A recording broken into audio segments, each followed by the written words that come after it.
अब उनके पास सिर्फ सनती ताकत नहीं है, सियासी ताकत भी है, पिछले 40 साल से आप देख रहे हैं, और उसको चलाने वाले, मतलब जिसे कहते हैं ना पिवट, अब मुझे नहीं पता इसका उर्दू तर्जुमा क्या होगा, महवर, उसका महवर कौन है? अहम सतून, इसहाक डार साहब, जिसके सही है, पूरा घूमता है सोलर सिस्टम जैसे सूरज के इर्द-गिर्द घूमता है। बिल्कुल ऐसा है।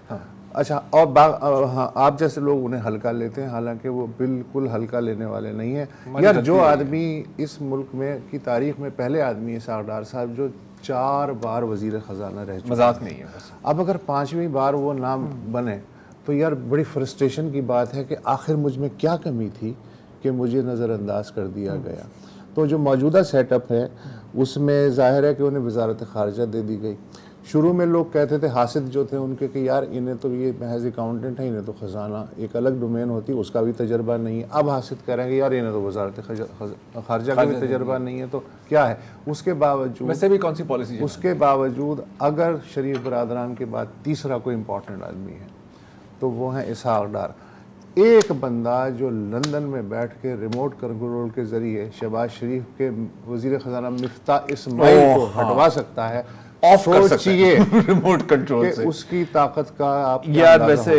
अच्छा, और वैसे अगर हम देखें, अगर इसकी सब डिवीज़न की जाए तो मुस्लिम लीग के अंदरूनी हल्के कहते हैं कि असल में ये जो कॉन्फिडेंट हैं बड़े मियाँ साहब के हैं, जो तौर पर बड़े मियाँ साहब जो कहते हैं वो उसको एग्जीक्यूट करते हैं, उनके चीफ एग्जीक्यूशनर हैं।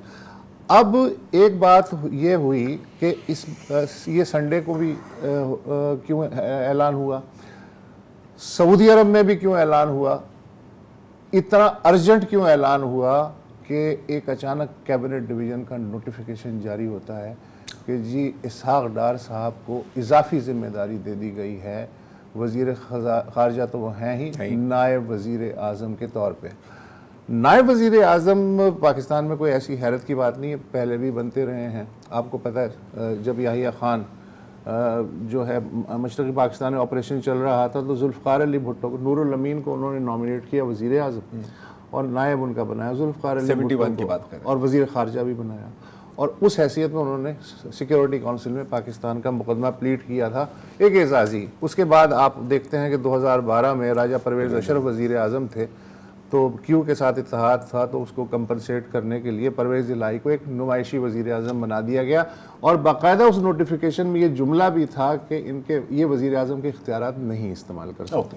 तो ये है कि वो इम्पोर्टेंस देने के लिए ना। लेकिन ये जो नायब वज़ीर आज़म है ये एजाज़ी नहीं है, हालांकि मैं जो हूँ आप हकीकी, ये हकीकी इन मानों में है कि इनका जो असल डोमेन है वो है खजाना, जो फर्स्ट लव है, फर्स्ट और लास्ट लव है। अब औरंगजेब साहब जो हैं वो तो पैराशूट से उतारे गए जी, ठीक है।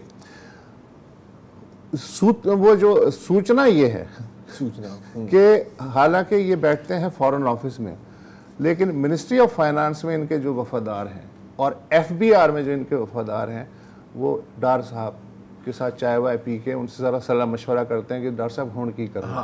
अच्छा, ऑर्डर आया, ये है। अच्छा, लेकिन मसला ये है कि जो पैराशूटर हैं वो बहुत मजबूत हैं, और वो एक नहीं दो हैं, एक तो ये है और एक आपके एक हमारे हैं मोहसिन नकवी साहब।